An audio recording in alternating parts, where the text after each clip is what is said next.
For a good chunk of the world, it's pretty freaking hot outside right about now. I mean, it is the middle of summer, the sun is shining, and there's hardly a breeze. So why not play a game today where you're just in the middle of a snow and ice covered planet? Brings down my core temperature just thinking about it. Lost Planet Extreme Condition was developed by Capcom. You know, the Resident Evil and Mega Man guys. It's a third-person action game featuring a decent selection of guns, large boss battles, and hulking mechs. That's right, mechs. I don't think I've done a mech game yet. At least, not one that puts so much emphasis on them. You play as a man named Wayne, who starts out in the first level in the midst of a large battle against Acrid, or the alien life form that happens to inhabit the planet. A few events happen. Wayne wakes up later on in bed with no memory on what he was doing. Yeah, here's another amnesiac story. You find out that Wayne is now with a group of snow pirates. This team just wants to eradicate all of the nearby Acrid. After further events, you find out that another faction, a group called Mechs, is trying to start Project Frontier, a plan to melt all of the snow and make life a bit easier for colonists on this new planet. Of course, not always as it seems. The plot takes a few twists and turns, but truthfully, I didn't find it very engaging. It starts off promising, but after a few scenes on every stage, you just lose interest. It almost feels like I was supposed to fill in the blanks on my own. So although I figured out what was happening, by the end of the game, I just didn't care. At least the story that plays out in the final scene is nice to watch. The game takes place in about 11 different stages, each lasting anywhere from 20 to 45 minutes. The time it takes to complete a level really depends on how much exploring you're willing to do. There's multiple reasons to explore, which will become obvious as I progress through this review. You'll navigate Wayne through each stage, which vary from vast snowfields to open caverns and even underground volcanic areas. While moving through the level, you'll have to keep an eye on your thermal energy, denoted by the T and counter in the corner. This will constantly drain, and will never stop. If it hits 0, your life will start to deplete, and naturally when that's gone, you're dead. This thermal energy is mostly like a timer, but a secondary function is to fuel your health regeneration. When taking damage, the tank on Wayne's back will consume thermal energy in order to bring Wayne back to perfect health, and this all happens quickly. Of course, this uses up that energy, so you do want to keep an eye on it at all times. At times, your mechs may also have abilities that increase the consumption of this thermal energy as well, such as turbo boosts. I guess what I'm getting at is just you need to make sure that this energy reservoir is as high as possible at all times. This thermal energy is one of the selling points of the game, but all I've talked about is how to consume it.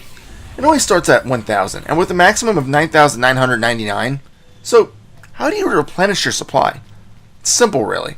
You'll probably see these puddles of orange liquid. This is the thermal energy. Attacking and killing enemies is the easiest way to find thermal energy, but you can also find tanks of it in spots, and destroying these tanks gives you a healthy supply.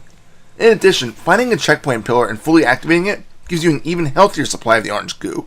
Destroying a mech gives you the largest puddle of energy, and I think that gives you as much of a boost in thermal energy as the checkpoint pillars. So now that you know about thermal energy, I should touch on the checkpoint pillars. At times, you'll find these orange or purple pillars. By mashing E on them, Wayne will activate it. The pillar will pop out a light and point to the direction that you need to head in.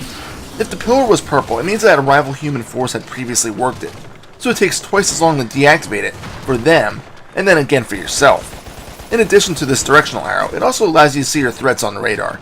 And if you bring up your PDA, which is almost never necessary, you can see your next destination. Perhaps it's more useful than what I've noticed, but I hardly used it. So what kind of enemies do you encounter?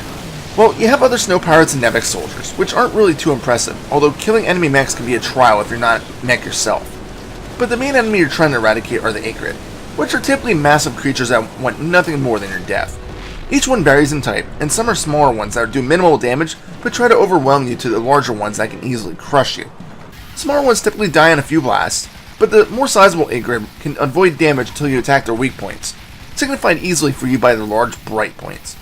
As they take more damage, these weak points will change from yellow to orange, before finally bursting and encasing the creature in ice, or in some cases, turning into rock.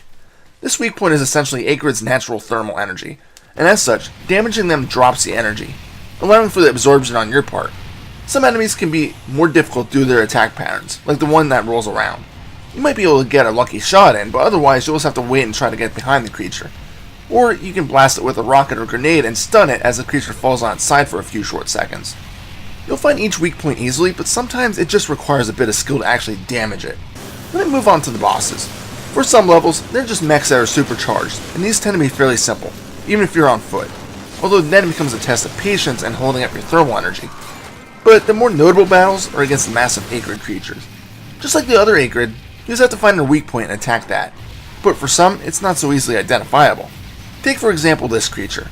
You can destroy 2 sacks on each side, and keep blowing up its tentacles, but I didn't realize until I really searched that you can just enter the caverns that the tentacles retreat through to damage another portion and actually cause pain to the alien.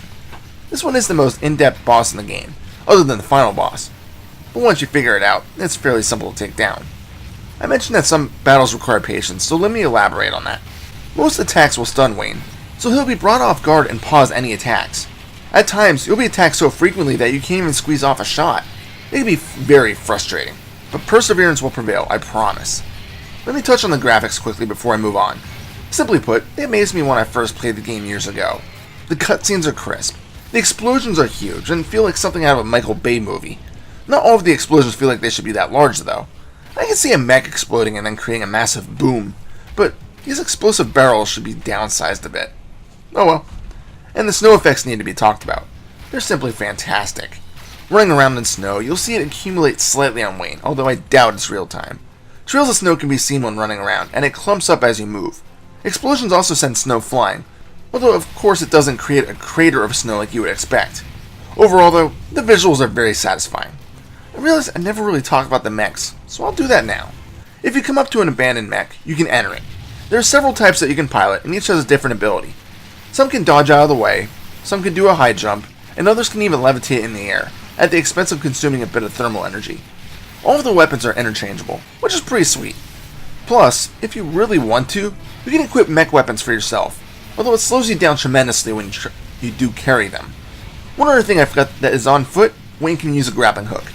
Basically, by pressing C, Wayne fires it and will jump up from the point that he hits a wall, allowing him to reach higher areas. You can also use it to grapple on Acrid and Mechs, if you so choose. You'll be using this enough to get proficient with it. There are also optional target marks that you can shoot, which just look like circles with a little letter on them. In console versions, finding all of them are worthy of achievements, but on PC, there's no incentive to find them unless you're a completionist. Personally, I just didn't care to even bother. Of course, the game isn't perfect, so let's talk about the few of the problems, as minor as they may be. For one, there's no way to adjust the mouse sensitivity. This kinda sucks, especially if you like a higher or lower DPI than average. At least I did find with the setting that the game comes with. In addition, in most tutorial screens that pop up, you were given the Xbox controller button layout, not the PC layout. Or more accurately, keyboard and mouse layout. I've already mentioned that this pisses me off in a previous review, so I won't dwell too much on it, but it still needed to be mentioned. Why show a tutorial screen when you aren't even using the control layout that you're shown? It makes a tutorial even useless. This is the worst in the final battle, where you're piloting a new mech that will never be seen until then. So you're just guessing for a few minutes when you first control it, and will probably die a few times in the process. I just hate when game developers show you with useless information like a control layout that you won't ever use. You have to manually back out to the options and check controls that way. And it's not in depth enough to really know what you're doing. And that's all I got for Lost Planet Extreme Condition. Overall, it's a very fun game that lasts about 5 to 6 hours or so. Once you complete it, unless you really want to go back for those target marks, there's really no reason to ever come back to it. But for a couple bucks, it's a worthy game to pick up and enjoy for a few days. Final score? 8 out of 10. This is Reaper. Happy fragging.